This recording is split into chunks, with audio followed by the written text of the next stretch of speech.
Bueno, para romper el hielo y empezar con el cuestionario, te tiro dos fácil. La primera, viste que hay un dicho criollo que dice que hay que pegarle al chancho para que aparezca el dueño. Bueno, de varios lados se le está pegando a Guzmán, pero nunca sabemos quién es el dueño de Guzmán. ¿Cómo aterrizó Guzmán ahí vi Stigl y está bien, pero ¿quién lo trae? Massa, lo trae Cristina, lo trae Alberto, lo pone el fondo. Esa es la primera. Sí. La dejo liviana, ¿viste? Después voy con otra que es más fácil todavía. Dale. ¿Querés la segunda? Y sí, así agarramos las dos. Por ahí es más fácil. Tema LELIC. Sí. ¿No te parece que es una impudicia total lo que se está emitiendo para pagar los intereses de la deuda y todavía preguntarse por qué hay inflación cuando tenés unas tasas financieras que son de terror? Bueno, Eso no están se puede ligadas las dos arreglar con preguntas. un bono a 20 años, es una deuda en pesos, son bancos de acá y suerte maestro y con esos 90.000 millones, no sé, son cifras que se escapan hacer realmente otro tipo de política y dejar de correr con, con el peso que tiene las tasas de interés, ¿no? Así es. ¿Qué pyme, qué empresa puede tomar un crédito, desarrollarse o puede comprar con semejantes tasas? Es imposible. Así es. Bueno, voy a tratar de unir un poco las dos. La primera es re fácil. Yo estaba en Ezeiza, no sé.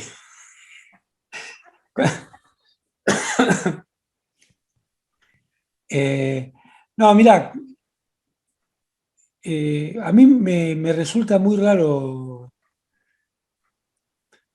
que, que habiendo tantas mujeres y varones con experiencia y con capacidad, haya terminado siendo Martín Guzmán ministro de Economía.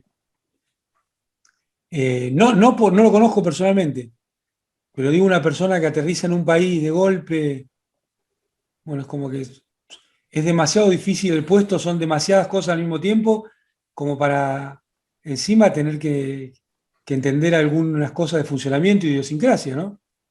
Porque está claro que la economía que se aprende eh, en forma estándar poco tiene que ver con las cuestiones de la realidad. Y te digo que tiene que ver porque las dos preguntas, porque a mí me sorprendió mucho que el ministro dijera que la plata del IFE podía ir al dólar, cuando vos tenés la bola del ELIC, que claro, para que no vayan al dólar tenés una tasa de interés que te hace imposible el funcionamiento de la economía. Porque, ¿se acuerdan que a Morales y al otro, ¿cómo se llamaba? El mendocino, bueno, el otro radical. Decían que la plata se iba por la canaleta, la plata de la UH. En la Argentina, Macri cavó dos canaletas bien profundas que son la tasa de interés y las tarifas de los servicios públicos. Son dos mecanismos que no generan valor, sino que extraen valor de nuestro país. Se llevan el esfuerzo de las argentinas y los argentinos para afuera. Entonces es medio incomprensible cómo no se resuelve el tema de las leyes. Te diría, mira, yo creo que la negociación de la deuda privada se hizo bien, razonablemente rápido, pero lo decía en ese momento y lo digo hoy, no ibas a resolver nada con ese tema. Había que hacerlo, sí, había que hacerlo, pero no era un tema prioritario para Argentina. Mucho más prioritario es resolver el tema de las LELIC. Y te diría que relativamente más sencillo. Entonces no se entiende por qué no se termina de resolver, porque eh, tendríamos que hacer bien los números, pero me parece que cada mes de intereses de la LELIC son varios IFES.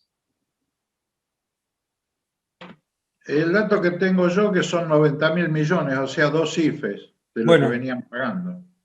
por eso te digo. Entonces resulta que el ministro de Economía de este gobierno diga que la IFE va a la inflación y no diga nada de los intereses de la LELIQ y su relación con la inflación, suena disparatado.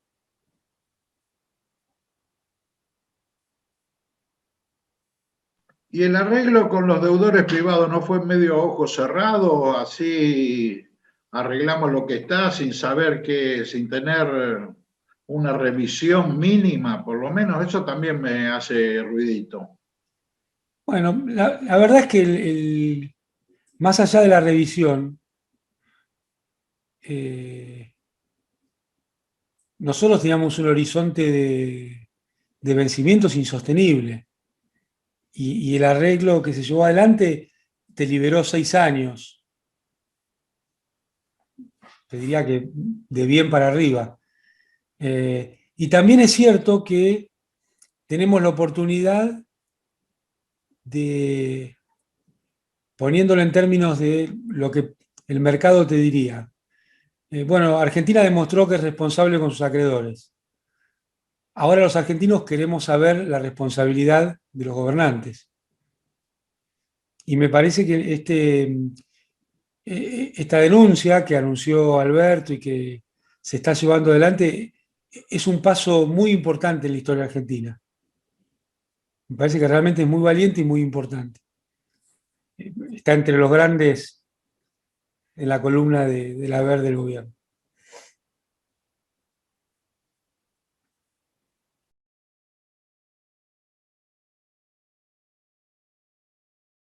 Muchas gracias, Martín, y muchas gracias a todas y todos porque podamos compartir este rato en momentos tan difíciles, ¿no? Porque la verdad que a situaciones esperables, que era tener que resolver el desastre que dejó Macri, difíciles pero esperables, se sumó lo inesperado. Y lo inesperado nos desafía en más de un sentido. Nos desafía al gobierno a resolver algo que va a salir mal, por definición. Entonces yo creo que lo que viene haciendo Alberto en eso es extraordinario, ¿no? Porque haber puesto el cuerpo en la cara y dicho las cosas como son desde el primer día, cuando todos miraban para otro lado, eh, es un gran gesto político, asimilable al gesto político que tuvo con Evo, que a veces nos olvidamos, ¿no? Creo que la recuperación democrática de Bolivia es fruto, por supuesto, del pueblo boliviano, por supuesto, de los líderes bolivianos, pero en un gran porcentaje también de Evo y de Alberto y de López Obrador, que tuvieron una actitud política y humanitaria muy por encima del resto de los líderes. Y, y dicho esto, nosotros no podemos pensar nunca, yo creo humildemente, la economía por fuera de la política.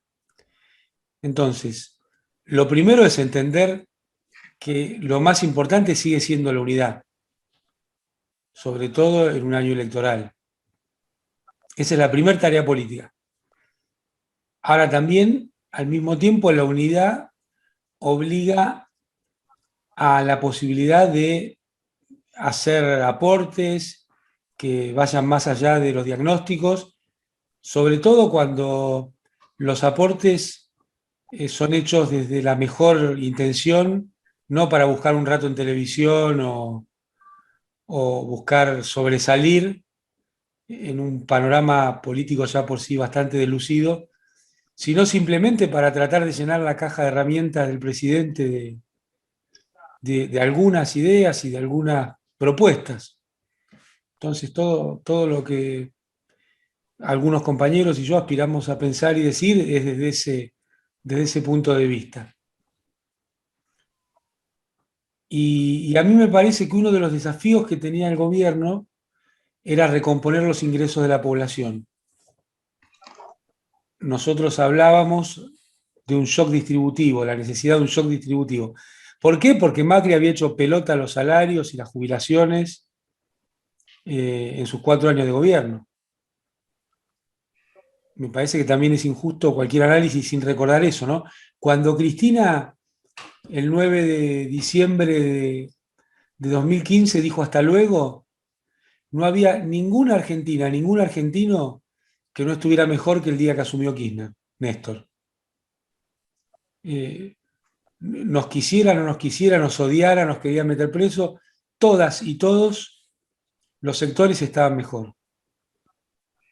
Podemos analizarlo desglosando el agro, la industria, las y los trabajadores, las y los jubilados, las y los docentes. Entonces, me parece que si bien ninguna etapa es comparable, permite por lo menos, en términos de lo que es la Argentina, de la recuperación de la democracia, que sirva de algunos parámetros, ¿no? Esa etapa. Y está claro que Argentina sale con el mercado interno o no sale nunca más. Sale con la economía nacional o no sale nunca más. Y es preocupante que circulen algunos eslogans del Fondo Monetario entre parte de nuestra dirigencia. Por ejemplo, el modelo exportador. Por supuesto que para Argentina son importantes las exportaciones, pero algo muy distinto es el modelo exportador. El modelo exportador es un modelo en el cual no hay redistribución del ingreso, hay mayor concentración. Y bueno, ¿a cuento de qué viene a empezar por el modelo exportador? Que el precio de la soja tuvo un recorrido impensado. Nadie, ni en sus mejores pronósticos, pensaba que la soja iba a tener los precios que tiene hoy. Ahora, esto es una gran oportunidad que requiere definiciones políticas. Yo no tengo duda que el modelo de retenciones tendría que cambiar. Tendríamos que tener retenciones más altas o retenciones móviles en una situación como esta. Al menos por dos motivos, o tres motivos. El impacto para el país en cuanto a la distribución del ingreso, el impacto en los precios internos, sobre todo de bienes comestibles, o sea, en el salario real, y el impacto en los recursos fiscales. Entonces, al menos hay tres motivos para darse un espacio para al menos pensar la cuestión de las retenciones y los precios internacionales de la soja, en este caso. Sin entrar en las cuestiones de tipo cambiario y de movimiento de capitales, ¿no? Que el gobierno tuvo bastantes dificultades por el desastre que había hecho Macri en eso que ellos llaman liberalizar los mercados y nosotros decimos desordenar la sociedad. Y bueno, creo que ahí hubo una tarea bastante importante en poder volver a ordenar algunas situaciones de flujos de capitales, liquidaciones de exportaciones y otras de este tipo. Así que ahí tenemos un tema para pensar, que está vinculado directa e indirectamente al shock distributivo o al shock de ingresos que pensamos que es lo adecuado en una etapa como esta. Después el famoso tema de las tarifas. Más allá de las cuestiones conceptuales, después del desaguisado que hizo Macri con las tarifas, no podemos estar discutiendo una suba de tarifas. Los salarios, las jubilaciones no las siguieron, pero no ni de cerca, ni de lejos. Ni de lejos. Durante 4 años. Y el tema de las tarifas, nosotros siempre ponemos el foco en el daño que genera en la vida de las familias, cosa que es cierta, pero hay que agregarle el foco al daño que genera en la producción nacional, porque los servicios públicos son un insumo de toda la actividad productiva. Entonces, para que 4 o 5 amigos de Macri se llenaran de plata durante 4 años, destruiste el aparato productivo en Argentina. Le aumentaste los costos a las empresas productivas y de servicios tremendamente. Para ponerlo clarito, una acción de Pampa Energía en Nueva York durante los gobiernos de Néstor y Cristina nunca pasó los $8. A los 2 años de estar Macri valía $65. Y el año que Macri se estaba yendo pasó a rondar los $15. Entonces, nadie puede pensar seriamente que hay alguna relación entre las ganancias de Pampa Energía y el bienestar de la República Argentina. Más bien todo lo contrario. Lo que nos invita a pensar en el tema de los servicios públicos, yo humildemente creo que tendrían que ser estatales. No hay ninguna razón para que no sean estatales. Y hay muchas para que sí lo sean. Empezando porque solo facturan en pesos y entonces ¿por qué van a realizar sus ganancias en dólares para llevarlas, entre comillas, legalmente al exterior? Si solo facturan en pesos. Además de que son monopolios naturales y además que requieren la regulación del sector público, ¿no? Entonces me parece que es un momento para pensar y repensar el tema de las tarifas de los servicios públicos. El otro tema es la inflación. Mira, el presidente lo tiene claro porque desde la campaña y sigue teniendo como objetivo que los salarios vayan por encima de la inflación para empezar a recuperar el desastre que hizo Macri. Sin embargo, los técnicos que son los encargados de hacer eso no lo están haciendo. Entonces, hay una cuestión, me parece que también hay que prestarle atención. El tema del presupuesto público. El ministro Guzmán habla de la bandera del superávit fiscal. La bandera es el amor y la igualdad o una patria libre, justa y soberana. El resto son todos herramientas que en algún momento puede ser razonable o importante tener superávit fiscal y en otro momento no. La historia de la humanidad arroja mucha luz sobre que este momento no. No es un momento para estar mirando el superávit fiscal. Es un momento para estar mirando los ingresos de la población y los ingresos indirectos de la población. Entonces, que en este trimestre hayamos tenido el menor déficit de los últimos 6 años es un problemón. No es una buena señal. La otra cuestión que me parece muy relevante es la cuestión del Fondo Monetario. La famosa cuestión en la Argentina del Fondo Monetario. Miren, es sabido que Perón no ingresó al Fondo Monetario. Es más, del gobierno que él había formado parte, mandó pocas semanas antes de que él asumiera como presidente por elecciones libres, el decreto, el proyecto de ley para que Argentina entrara al fondo. Y ni bien asumió Perón, mandó a congelar el tratamiento legislativo de ese decreto, que durante todo su gobierno no se convirtió en ley. Por lo tanto, Argentina no entró al Fondo Monetario.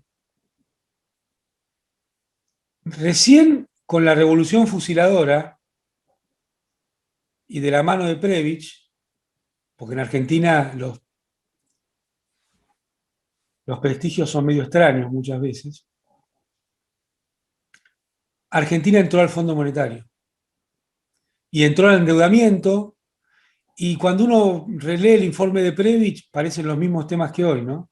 El informe de Prebisch que le dio sustento a la revolución fusiladora. Se hablaba de los precios de la energía, de los mismos temas que hoy. Ahora, para no hacerla muy larga esta parte, Perón había dejado desendeudada a la Argentina, además, ¿no? Se había declarado la independencia económica el 9 de julio.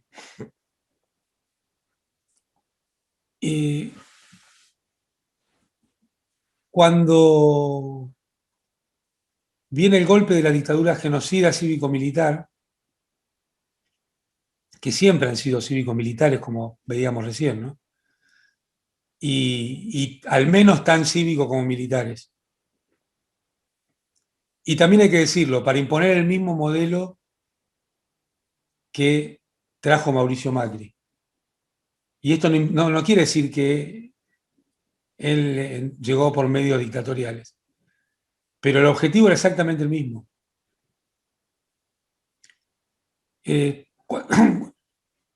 Cuando viene la dictadura genocida, uno de los personajes más importantes fue Martínez de Oz.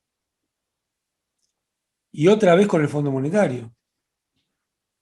Y otra vez las mismas políticas. Flexibilización laboral, apertura, como llaman, al descontrol de las importaciones. Era más importante el sistema financiero que la economía real. Conculcamiento de derechos de los trabajadores y las trabajadoras. Desprecio y destrozo de la industria nacional.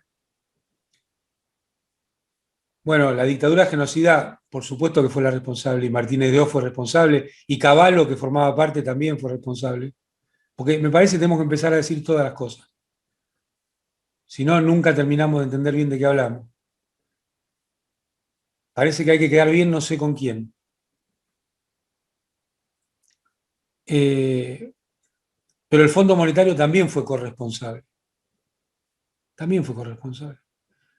Después vino Alfonsín, que arrancó con Grispun. Al poquito tiempo nomás ya el fondo hizo echar a Grispun, vino el Plan Austral, Surruil, Machinea, porque los nombres se repiten.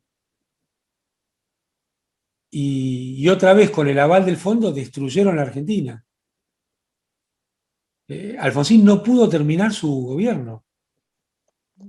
Entonces, por supuesto que es responsable Alfonsín, por supuesto que es responsable Surruil y Machinea, pero el fondo es corresponsable otra vez. Y después vino Menem, que aparentemente quiso empezar con un gobierno oligárquico nacional, o nacionalista oligárquico, con Bungibón,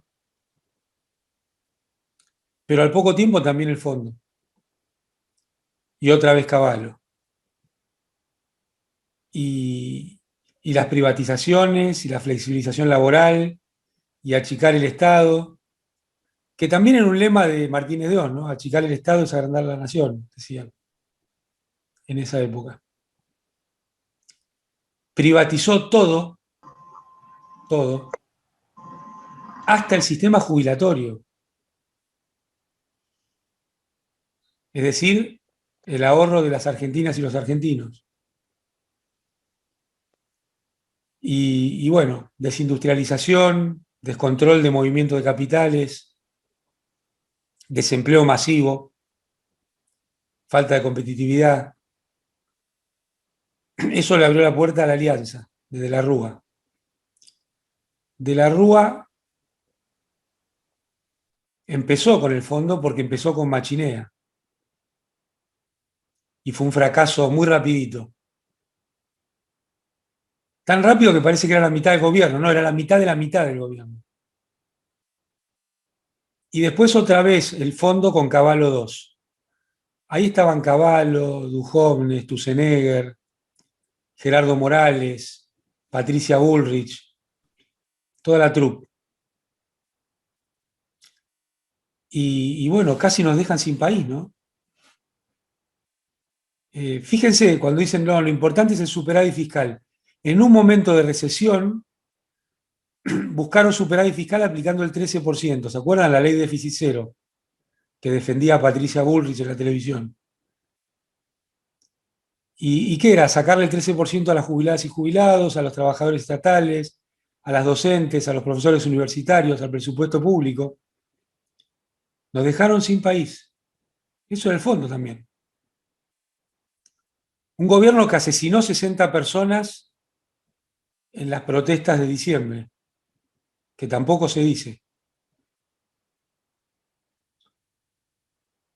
Es curioso, ¿no? De eso no se habla en Argentina. Y bueno, se tuvieron que ir y el fondo otra vez fue el gran responsable o el corresponsable de todo esto junto con Cavallo, Patricia Bullrich, De la Rúa, Sturzenegger y compañía. Finalmente, Mauricio Macri hizo lo mismo. Sus políticas con el fondo. Y los resultados fueron los mismos. Entonces, la única etapa de la democracia joven argentina donde hubo crecimiento económico y además inclusión social fue la etapa donde el fondo no pudo opinar. Y no fue porque sí, fue porque Néstor y Cristina lo decidieron. Porque el 5 de enero de 2006, con Felisa Micheli de ministra de Economía, Néstor le pagó completo la deuda al fondo y ya no pudo ni monitorear, ni opinar, ni dar órdenes. Y eso tampoco pasó de casualidad, pasó por la convicción de Néstor y Cristina. Hay que decirlo, hoy la situación es muchísimo más difícil, ¿no? Porque Macri convirtió a Argentina en el peor deudor del mundo con el Fondo Monetario. No uno de los peores, entre los 10 peores, no, el peor. Entonces, Alberto enfrenta una situación mucho más difícil con esto. Pero yo creo que es muy importante que no tengamos un acuerdo con el fondo, al menos durante la pandemia. Porque es de toda lógica que no sabemos qué mundo va a surgir de la pandemia. Entonces, ¿qué acuerdo? ¿Sobre qué base se puede hacer ese acuerdo? Ese es el primer tema. El segundo tema es que la historia marca que cada vez que metiste al fondo adentro, te destruyó el país. Entonces, yo lo que digo, el gobierno, por supuesto que tiene que discutir con el fondo, tiene que sentarse. Nosotros nunca nos fuimos del fondo, ¿eh? Lo que no dejamos es que opinaran sobre lo que teníamos que hacer. O mejor dicho, sí escuchamos sus opiniones, pero jamás, digamos, hicimos nada que tuviera que ver con esas opiniones. Pero fuimos a todas las reuniones del fondo. Esto no implica, la soberanía no implica pelearse con nadie, implica ser soberano, con nadie que no quiera pelearse. Y entonces el gobierno podrá hacer un buen, mal, regular acuerdo financiero y está dentro de las reglas de lo posible. Lo que no puede suceder es que el fondo participe del diseño institucional y del diseño del programa económico de la República Argentina. Son cosas muy distintas. Y la historia nos marca que no podemos aceptarlos. No solo la historia, mirar lo que pasa en el mundo nos marca que no podemos aceptarlo. Que el 1% de la población global tenga más del 50% de la riqueza y los ingresos, marca a las claras que algo no está bien, algo no está funcionando bien. Eso que se vende como racional, científico, serio y moderado, en realidad es una maquinaria de destrucción de vidas y de empeoramiento de la distribución del ingreso. Entonces me parece que este tema del fondo es central. Después tenemos el tema del río Paraná. El río Paraná es parte del simbolismo de la soberanía argentina.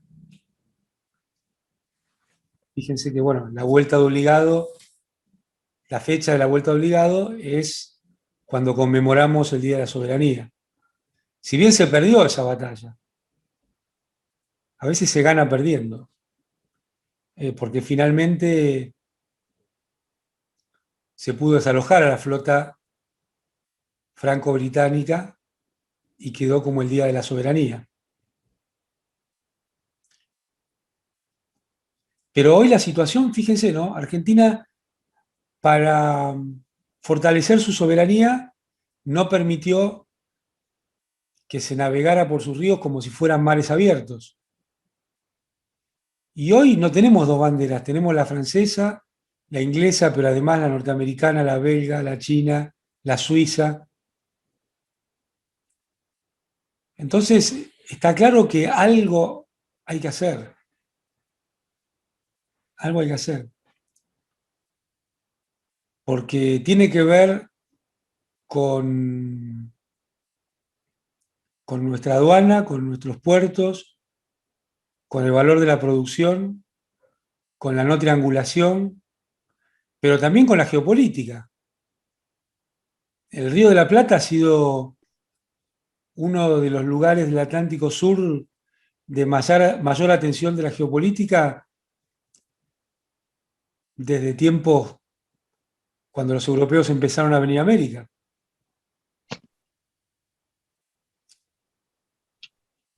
Entonces me parece que es un tema que hay que prestarle mucha atención. Es una gran decisión del gobierno lo del Canal Maldonado, porque es la salida hacia el sur de nuestro río Paraná.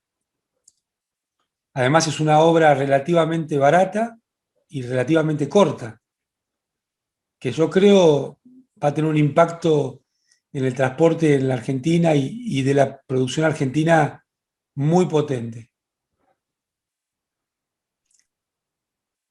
Entonces, con todo esto uno podría decir, uy, es toda una pálida. Y yo creo que no. Yo creo que, primero, en el gobierno está el campo nacional y popular. Segundo, estamos pudiendo hablar y discutir de todas estas cosas. Tercero, tenemos una fuerza política que demostró que bajo cualquier ataque de los medios de prensa, de fuerzas extranjeras y de la oligarquía nacional, se pudo organizar para ganar una elección y Macri es el primer presidente que se presenta a la reelección y no la gana. El que parecía imbatible allá por 2017, bueno, el campo nacional y popular le ganó la elección. Y yo creo que este es el camino por el cual hay que continuar. Entonces, me parece que todos estos temas,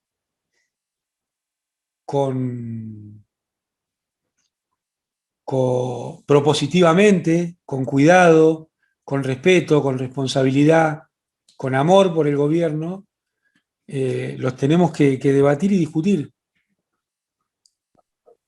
Porque lo que ha logrado el neoliberalismo en el mundo, no en Argentina. Fíjense que Margaret Thatcher dijo que su mayor éxito político era el programa de Tony Blair. Es decir, que lo que logró el neoliberalismo es que el Partido Socialista francés, el Partido Socialista Obrero Español, el laborismo británico, tuvieran el mismo programa que los partidos de derecha. Me parece que eso estamos en condiciones de que no suceda en Argentina. Y si podemos ir discutiendo todos estos temas, seguramente muchos hoy no sucederán, pero por lo menos se da el debate y el pueblo puede discutir sobre estas cuestiones y en definitiva ir armando el programa, que tiene que ser popular, pero tiene que ser nacional, que tiene que ser nacional, pero tiene que ser popular. Es biunívoco, porque me parece que la disputa de hoy, aunque parezcan palabras antiguas, sigue siendo patria o colonia, sigue siendo la soberanía. Y esto requiere de un Estado y una institucionalidad que permita que el funcionamiento del sistema económico y social sea acorde a lo que necesita la patria y no lo que necesitan las grandes multinacionales o el sistema financiero. Y esto no se hace de un día para el otro, es una construcción. Los tiempos de la historia no tienen por qué ser los de nuestra vida, de ninguna manera. No somos el ombligo de nada y simplemente, en el mejor de los casos, podemos ser agentes del cambio o de sostener esta tradición, al menos. Por eso yo creo que hay que seguir discutiendo de estas cosas y hay que hacerlo apoyando al gobierno. Apoyando. Por ejemplo, en el tema del río Paraná. Bueno, ahora el gobierno abrió un impasse de 90 días. Yo creo que en estos 90 días hay que militar muy fuerte por la soberanía del río Paraná, esté el resultado que esté. Y si no está el resultado que uno pretende o quiere, bueno, habrá que redoblar el esfuerzo. Habrá que seguir debatiendo, discutiendo, proponiendo. Y así con cada uno de los temas. Es demasiado el daño que le hizo Macri a la Argentina para que no tengamos claro que hay que sostener la unidad y sostener el debate a la vez.